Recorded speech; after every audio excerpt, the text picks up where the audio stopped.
Howrah junction से दिल्ली के लिए एक स्पेशल ट्रेन रवाना होने वाली थी। स्टेशन पर हज़ारों यात्री बैठे हुए थे। उसमें एक महिला होती है, वह भी जो है अपनी स्लीपर बोगी में बैठने के लिए ट्रेन में चढ़ने लगती है। तभी वहाँ पर एक व्यक्ति होता है, वह भी जो है दिल्ली जा रहा होता है उसी ट्रेन से, लेकिन उसका टिकट जो होता है एसी कोच का होता है। और जैसे ही वह उस महिला को देखता है, वह उसका पीछा करने लगता है और वह महिला स्लीपर में जाकर अपनी निर्धारित सीट पर बैठ जाती है और वह व्यक्ति भी उसके पीछे पीछे जाता है और उसको एकटक देखते रहता है। जैसे ही महिला उसे देखती है तो दोनों देखकर हैरान रह जाते हैं। और उसके बाद कुछ ऐसा होता है कि बहुत ही दिल को छू लेने वाली कहानी है। हेलो दोस्तों, नमस्कार। मैं धर्मेंद्र आर्य आप सभी लोगों का आपके अपने YouTube channel quick real stories पर स्वागत करता हूं। फ्रेंड्स, आज की कहानी हमारी बहुत ही ज़बरदस्त कहानी है, दिल को छू लेने वाली कहानी है। कहानी शुरू करने से पहले अगर अभी तक आपने हमारे चैनल को सब्सक्राइब नहीं किया है तो सब्सक्राइब जरूर कर लें, क्योंकि हमारे चैनल पर इसी प्रकार सच्ची घटनाओं पर आधारित कहानियां हम आपके लिए लेकर आते रहते हैं। तो चलिए आज की अपनी सच्ची घटना शुरू करते हैं। दरअसल हावड़ा जंक्शन से दिल्ली के लिए एक स्पेशल ट्रेन रवाना होने वाली थी। स्टेशन पर हजारों यात्री बैठे हुए थे और उसमें एक महिला भी बैठी हुई थी जिसका नाम पूजा होता है। और तभी वहाँ पर एक जो व्यक्ति होता है जिसका नाम प्रदीप होता है और उसकी नज़र पूजा पर पड़ती है, तो वह उसे देखकर हैरान रह जाता है। दरअसल यह और कोई नहीं, पूजा का जो है तलाकशुदा पति था, जिसका जो है 8 साल पहले पूजा से तलाक हो गया था। जैसे ही वह पूजा को देखता है तो बहुत खुश हो जाता है। पूजा का जो रिजर्वेशन होता है वह स्लीपर कोच का होता है। पूजा जो है स्लीपर कोच में चढ़ने लगती है और अपने निर्धारित सीट पर जाकर खिड़की के पास बैठ जाती है। और जो प्रदीप होता है वह भी उसके पीछे पीछे चला जाता है और स्लीपर में ही चढ़ जाता है। हालांकि उसका टिकट एसी का था, लेकिन वह जानना चाहता था कि पूजा का जीवन साथी अब कौन है और वह क्या कर रही है और कहाँ जा रही है। उसके मन में बहुत सारे सवाल थे। तो वह जो है पूजा की पीछे वाली सीट के पड़ोस में जाकर खड़ा हो जाता है और जैसे ही कोई यात्री आता और उस सीट पर बैठने की कोशिश करता तो जो है पूजा उसे मना कर देती कि भाई साहब यहाँ पर मत बैठिए, यह सीट मेरी है, आप जो है कहीं दूसरी जगह पर जाकर बैठ जाइए। और प्रदीप भी सोचता है कि हो सकता हो दाएं बाएं इनका जो है पति हो सकता हो अभी आ जाए। तो प्रदीप वहाँ पर यह सब खड़े होकर देखने लगता। तभी कुछ और यात्री आते हैं, वह कहते हैं कि हम अगले स्टेशन पर उतर जाएंगे, 1 घंटे की बात है, बैठ जाने दीजिए। तभी पूजा कहती है नहीं भाई साहब, मेरी तबीयत बहुत ही ज़्यादा ख़राब है, मैं आराम करने जा रही हूँ, आप कहीं दूसरी जगह जाकर बैठ जाइए। और प्रदीप जो होता है यह सब देख रहा था। पूजा का चेहरा थोड़ा उसे उदास लग रहा था और लेकिन वही सुंदरता, वही खूबसूरती, इसलिए उसका पूजा से बार बार बात करने का मन कर रहा था। और वह जो है अपना बैग जो है पूजा की सीट पर रख देता है।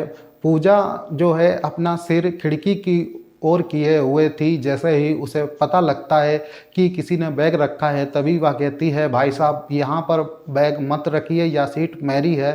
प्रदीप कहता है मैडम 1 घंटे की बात है, मैं अगले स्टेशन पर उतर जाऊंगा। जैसे ही पूजा यह आवाज़ सुनती है तो उसे आवाज़ जानी पहचानी लगती है और वह जैसे ही सिर घुमाकर देखती है तो एकदम से हैरान रह जाती है। दरअसल यह वही व्यक्ति था जिसका जो है 8 साल पहले पूजा का तलाक हो गया था। यह उसका तलाकशुदा पति था। दोनों एकटक 10-20 सेकंड तक एक दूसरे को देखते रहते हैं और पूजा जो है इसके बाद अपने पैर समेट लेती है और बैठने के लिए इशारा करती है। प्रदीप जो है बैठ जाता है और फिर जो है प्रदीप के मन में भी कई सारे सवाल उठ रहे थे और पूजा के भी मन में कई सारे सवाल थे। प्रदीप शुरुआत करता है, प्रदीप कहता है दिल्ली अपना इलाज कराने जा रही हो? तो पूजा कहती है कि मुझे क्या हुआ है, मैं क्यों जो है जाऊं इलाज कराने? तो प्रदीप कहता है नहीं, आपने अभी जो है कुछ लोगों से कहा मेरी तबीयत ख़राब है और आप थोड़ा उदास भी लग रही है। तभी वह कहती है नहीं, मैं बिल्कुल ठीक हूँ और मेरी उदासी का कारण जानकर आप करेंगे भी क्या? खैर, आप बैठ गए हो तो बैठे रहिए। और प्रदीप फिर कहता है कि दिल्ली कब से रह रही हो? तो वह कहती है नहीं, मैं दिल्ली पहली बार जा रही हूँ। दरअसल ठंडियों का मौसम था तो डब्बे में ठंडी ठंडी हवा आने लगती है। सभी यात्री कुछ ना कुछ ओढ़ने के लिए लाए हुए थे और जो पूजा होती है वह भी अपना कंबल लाई हुई थी। वह अपना कंबल निकालती है और जो है अपने पैरों को ढक लेती है। लेकिन प्रदीप का तो ऐसा कुछ लाने का तुक ही नहीं बनता था, क्योंकि ऐसी कोच में तो सब मिलता है, चाहे चादर हो चाहे कंबल हो। तभी जब थोड़ी आगे ट्रेन चलती है, ठंड थोड़ा बढ़ने लगती है, तो पूजा प्रदीप से कहती है आप कुछ जो है ओढ़ने के लिए नहीं लाए? तो प्रदीप कहता है नहीं, मुझे तो ध्यान ही नहीं रहा।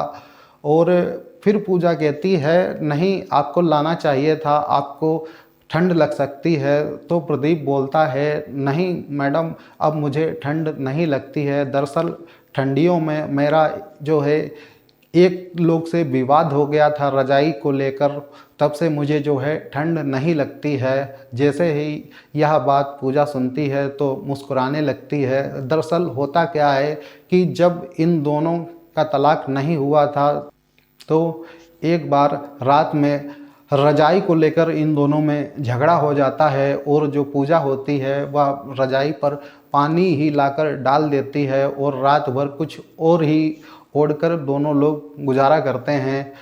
जैसे ही यह बात पूजा सुनती है तो पूजा हंसती है और फिर कहती है नहीं, उसमें आपकी ज़रूर गलती रही होगी। तभी प्रदीप कहता है नहीं मैडम, सामने वाले ने तो पानी ही डाल दिया था, तो मेरी गलती क्या थी? तभी दोनों लोग हंसने लगते हैं ज़ोर ज़ोर से। और अगला स्टेशन आता है और अगले स्टेशन पर एक यात्री चढ़ता है और उसकी सीट पूजा की नीचे वाली सीट थी और उसके ऊपर की सीट उस व्यक्ति की थी। लेकिन जब बैठने का टाइम था तो सभी लोग नीचे ही बैठ जाते हैं। वह आता है, उस सीट पर जो है अपना जो है बैग रख देता है। तभी पूजा कहती है कि भाई साहब, यह सीट मेरी है, आप जो है कहीं दूसरी जगह जाकर बैठिए। तो वह कहता है नहीं मैडम, यह सीट आधी मेरी भी है। और पूजा जो है नहीं मानती है, वह टिकट निकालती है और प्रदीप को दे देती है। तभी प्रदीप जो है पूजा को समझाता है, कहता है नहीं, आधी सीट इन भाई साहब की है और आधी सीट तुम्हारी है, और जब लेटने का समय हो जाएगा तो इन भाई साहब की ऊपर वाली सीट हो जाएगी और नीचे वाली तुम्हारी पूरी सीट हो जाएगी। अक्सर लोग ट्रेन में इस बात को लेकर झगड़ा करने लगते हैं, उन्हें मालूम नहीं होता है। और पूजा जो है उसकी बात समझ जाती है। तभी जो व्यक्ति होता है वह बीच में जाकर बैठने लगता है। तभी पूजा कहती है कि यहाँ कहाँ पर बैठ रहे हो, आप अपनी सीट पे जाकर बैठो। तभी जो वह व्यक्ति होता है वह प्रदीप से बोलता है भाई साहब, आप बीच में बढ़ जाइए, मैं अपनी जो है स्थान पर जाकर बैठ जाता हूँ। प्रदीप जो है पूजा की तरफ जाकर बैठ जाता है और वह व्यक्ति जो है अपने स्थान पर बैठ जाता है और वह भी जो है अपना कंबल लाया हुआ था ओढ़ने के लिए, वह भी जो है ओढ़ लेता है। धीरे धीरे समय 1-2 घंटे और आगे बढ़ता है और लगभग 11 बज जाता है, खाने का टाइम हो जाता है। वह कहती है कि मुझे तो भूख लगी है, मैं तो खाना खाने जा रही हूँ, आप भी कुछ खा लीजिए। तो प्रदीप कहता है नहीं, मैं तो कुछ लाया ही नहीं हूँ, तुम अगर लाई हो तो अपना जो है निकाल कर खा लो। तभी पूजा कहती है हाँ, आपका तो और ही कुछ खाने का मन कर रहा होगा। तभी प्रदीप कहता है नहीं, अब मैंने जो है दारू पीना छोड़ दिया है, अब मैं किसी को परेशान नहीं करता हूँ। दरअसल पूजा और प्रदीप में तलाक का सबसे प्रमुख कारण यही था कि प्रदीप जो है दिन भर दारू पीता था और दारू में ही मस्त रहता था। ना तो वह अपने माँ बाप की बात मानता था और पूजा के साथ भी मारपीट किया करता था। पूजा बहुत ही तंग होकर हार मान लेती है और उससे शादी के 2 साल बाद ही जो है तलाक ले लेती है। और जैसे ही यह बात पूजा सुनती है तो वह कहती है, नहीं आप झूठ बोल रहे हो। तो प्रदीप कहता है, नहीं तुम्हारी कसम मैं अब जो है दारू नहीं पीता हूँ। तो पूजा कहती है, मैं कौन होती हूँ जिसकी आप कसम खा रहे हैं। तो प्रदीप कहता है, माँ कसम मैंने जो है पीना छोड़ दिया है। जैसे ही पूजा यह बात सुनती है तो वह बहुत ही खुश हो जाती है और उससे पूछती है कि कब से। तो वह कहता है, 4 साल से मैं अब बिल्कुल भी नहीं पीता हूँ, अपने माँ बाप की सेवा करता हूँ और अपना जो है काम करता हूँ। पूजा कहती है, बहुत ही अच्छी बात है, सुनकर मुझे बहुत ही अच्छा लगा। तो पूजा कहती है, काश आपने ये पहले ही छोड़ दिया होता तो इतना कुछ ना होता, आपको तो सब मालूम ही है। तो प्रदीप कहता है, नहीं अब मैं किसी को परेशान नहीं करता हूँ और ना ही मैं जो है पीता हूँ, मैं बस अपना काम करता हूँ और माँ बाप की सेवा करता हूँ। दरअसल प्रदीप का इशारा कहीं ना कहीं यह था कि जो है अब पूजा जो है उसे अपना ले, क्योंकि उसने अब जो है दारू पीना छोड़ दिया है। उसके बाद पूजा कहती है कि घर पर सब लोग ठीक हैं। तो वह कहता है कि हाँ जो है सब लोग ठीक हैं। और पूजा बोलती है, आपकी छोटी बहन कैसी है, उसकी मुझे बहुत याद आती है। दरअसल जो प्रदीप की छोटी बहन होती है वह पूजा को बहुत ही जो है प्यार करती है। और उसके बाद पूजा प्रदीप से कहती है, आपने जो है अपना नहीं किया। तो प्रदीप कहता है, नहीं अभी तक तो मैंने अपना नहीं किया, लेकिन सोच रहा हूँ पहाड़ जैसी ज़िंदगी है तो अब जो है कहीं अच्छा रिश्ता लगता है तो शादी कर लूँ। उसके बाद प्रदीप कहता है कि तुमने शादी कर ली। तो वह भी कहती है, नहीं मैंने शादी अब तक तो नहीं की है, लेकिन 1-2 महीने में शायद हो जाए। मैं दिल्ली इसीलिए जा रही हूँ, मेरी दोस्त ने वहाँ पर एक बहुत ही अच्छा रिश्ता देख रखा है तो मैं उसी लड़के को देखने जा रही हूँ। जैसे ही यह बात प्रदीप सुनता है तो थोड़ा सा उदास हो जाता है। और उसके बाद जो है पूजा कहती है, 2 रोटी लाई हूँ, चलो खा लेते हैं। तो प्रदीप कहता है, 2 रोटी में ना तो तुम्हारा पेट भरेगा और ना तो मेरा। तो पूजा कहती है, चलो पति पत्नी ही समझकर खा लेते हैं, हमने बहुत बार ऐसा एडजस्ट किया हुआ है और आपने तो अब पीना भी छोड़ दिया है, तो इसी खुशी में आज मेरे हाथों की बनी हुई एक रोटी खा लो। तभी ट्रेन में बिरयानी बेचने वाला आ जाता है। प्रदीप जो है 2 बिरयानी लेता है और दोनों लोग आराम से जो है खाना खा लेते हैं। और उसके बाद जो है वह इधर उधर पैर करके जो है उसी सीट पर दोनों लोग लेट रहते हैं। लेकिन सर्दी थोड़ी सी ज़्यादा हो रही थी और प्रदीप को काफ़ी कानों में ठंड लग रही थी। तभी जो है पूजा जो है अपने बैग से मुफलर निकालती है और प्रदीप को दे देती है। कहती है, इसे आप बांध लो तो आपको जो है कानों में ठंड नहीं लगेगी। प्रदीप मुफलर लेता है और बांध लेता है। दोनों लोग जो है सो जाते हैं और सुबह हो जाती है और दोनों लोग नाश्ता करते हैं एक साथ। और ट्रेन जब नई दिल्ली रेलवे स्टेशन पर पहुंचती है तो दोनों लोग उतरते हैं।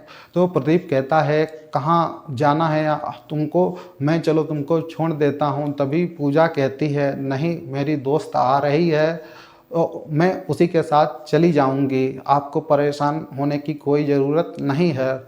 तभी जो प्रदीप होता है वह मुफलर जो लिए हुए था वह पूजा को देने लगता है और कहता है, यह तो जेंट्स मुफलर है, बहुत ही अच्छा है, किसके लिए बनाया है। तो पूजा कहती है, यह मैंने उन्हीं के लिए बनाया है जिनसे मेरी शादी तय होने वाली है। कोई बात नहीं, अगर आपको अच्छा लग रहा है तो आप रख लीजिए। प्रदीप जो है उस मुखलर को रख लेता है और जो है कुछ रुपए निकालकर लगभग 2500 के आसपास रुपए निकालता है और पूजा को देने लगता है। तभी पूजा जो है मना कर देती है, कहती है, नहीं मेरे पास रुपए हैं, ऐसी कोई बात नहीं है और इस प्रकार से रुपए लेने का कोई तुक भी नहीं बनता है। दोनों जो है अपने अपने रास्ते जाने लगते हैं। और जो पूजा की फ्रेंड होती है सरिता, वह भी स्टेशन पर आ जाती है और पूजा से कहती है, पूजा कोई दिक्कत तो नहीं हुई रास्ते में? तो कहती है नहीं यार, कोई दिक्कत तो नहीं हुई, लेकिन जो है ट्रेन में ही मेरा जो है तलाकशुदा पति मिल गया था और जो है उसने अब दारू पीना भी छोड़ दिया है। बहुत ही उदास लग रहा था, शायद मुझसे कुछ कहना चाह रहा था लेकिन कह नहीं पाया। तो सरिता कहती है कि नहीं, अब उस पर जो है दया दिखाने की ज़रूरत नहीं है, उसे मरने दे। तूने बताया नहीं कि तू शादी करने जा रही है? तो वह कहती है नहीं, मैंने बता दिया कि मैं शादी करने जा रही हूँ। और जैसे ही यह बात उसने सुनी तो वह और भी जो है बहुत ही ज़्यादा मायूस हो गया था।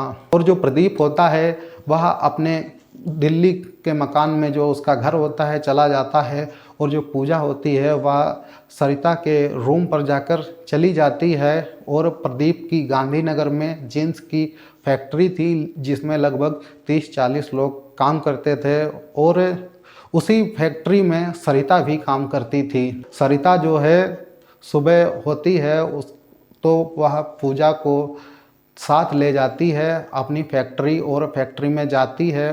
सरिता आगे आगे चल रही होती है। वह जैसे ही कैबिन में जाती है तो बोलती है, सर मैंने जिस लड़की की बात करी थी वह लड़की आ गई है, आप जो है देख लीजिए। तो प्रदीप कहता है कि हाँ बुलाओ सरिता, तुम तो कह रही थी तुम्हारी दोस्त बहुत ही खूबसूरत है, बहुत ही अच्छी है, अगर मुझे अच्छी लगी तो मैं शादी कर लूँगा। और जैसे ही सरिता पूजा को केबिन में बुलाती है और प्रदीप की जैसे ही नज़र पड़ती है तो वह एक बार फिर दोनों लोग चौंक जाते हैं और देखकर बोलते हैं तुम? तो सरिता कहती है यही लड़की है जिससे मैंने आपकी बात की थी। तो प्रदीप कहता है तुम्हारी जो है दोस्त तो बहुत अच्छी है लेकिन यह तो जो है शादीशुदा है। तो सरिता कहती है नहीं सर, जो है यह शादीशुदा नहीं है, माता पिता गरीब थे तो इसीलिए थोड़ी सी उम्र ज़्यादा हो गई है। तो प्रदीप कहता है सरिता यार इतना झूठ क्यों बोलती हो, यही तो मेरी बीवी है जिसका 8 साल पहले मुझसे तलाक हो गया था। और जैसे ही यह बात सरिता सुनती है तो भाभी जो है चौंक जाती है। और उसके बाद प्रदीप कहता है कि पूजा, अब हमें भगवान ने एक और मौका दिया है और जो सरिता है वह हमारे लिए किसी भगवान से कम नहीं है। हम दोनों लोगों को मिलाया है और फैक्ट्री में इतने लोग हैं, तुम किसी से भी जाकर पूछ लो, अब मैं जो है शराब बिल्कुल भी नहीं पीता हूँ। तो पूजा जो होती है, पूजा की आंखों में आंसू आ जाते हैं। वह जो है प्रदीप के गले लिपटकर रोने लगती है और कहती है कि अब मुझे किसी से पूछने की ज़रूरत नहीं है, अब मुझे जो है खुद विश्वास हो गया है कि आप जो है सुधर गए हो और शराब नहीं पीते हो। इसके बाद जो है प्रदीप पूजा को लेकर अपने घर जाता है। और जैसे ही प्रदीप के माँ बाप जो है प्रदीप की तलाकशुदा बीवी को देखते हैं तो वह भी जो है देखकर एकदम हैरान रह जाते हैं। तभी प्रदीप जो है पूरी कहानी बयां करता है। प्रदीप के माँ बाप और प्रदीप सरिता को अंत में लाख लाख शुक्रिया बोलते हैं कि आज तुम्हारी वजह से ही हमारा रिश्ता एक बार फिर जुड़ गया। और उसके बाद वह दोनों जो है आराम से रहने लगते हैं। दोस्तों आज की कहानी में इतना ही। कहानी अच्छी लगी हो तो वीडियो को लाइक करें और चैनल पर पहली बार हैं तो चैनल को सब्सक्राइब ज़रूर कर लें। और इस कहानी के बारे में आप क्या सोचते हैं, अपनी राय जो हमें कमेंट बॉक्स में लिखकर ज़रूर बताएं। मिलते हैं एक नई सच्ची घटना के साथ एक नए वीडियो में, तब तक के लिए जय हिंद जय भारत।